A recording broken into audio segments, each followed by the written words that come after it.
В начале XIX века каменных башен было в десятки раз больше. Еще 100 лет назад Аргунское ущелье называли ущельем башен.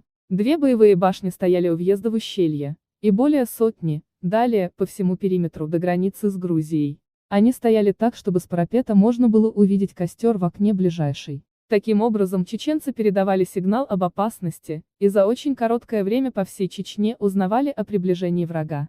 Башни строили в горах и на равнине. Эти каменные гиганты в течение многих сотен лет подвергались систематическому уничтожению. Во время Кавказской войны XIX века были уничтожены сотни боевых и жилых башен в Горной Чечне. Во время строительства Шатоевской, Евдокимовской, Воздвиженской у въезда в Аргунское ущелье, русских крепостей в горах, камень с башен использовался как строительный материал. Во время выселения чеченцев в 1944 году у многих башен войсками НКВД были взорваны кровли и сожжены перекрытия, а склеповые памятники были разграблены.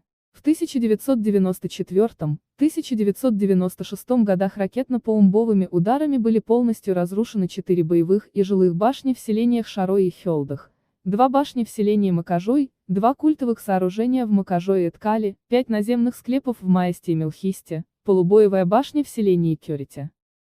Солдатами российской армии выстрелом из артиллерийского орудия была снесена верхняя часть Гатинкалинской боевой башни, подверглась ракетному обстрелу и башенное селение Коротах. Последняя военная кампания, начавшаяся осенью 1999 года, оказалась для Аргунского заповедника поистине роковой. Зону заповедника систематически обстреливали из артиллерийских орудий, наносили ракетно-бомбовые удары. Памятники архитектуры обстреливали и разбирали, используя камень для строительства военных укреплений, складов, блиндажей. Серьезное повреждение в результате артиллерийских обстрелов были нанесены боевой башне в селении Дёре, уникальной башне-убежищу у селения Ушкалой, отреставрированной боевой башне у города Шатой.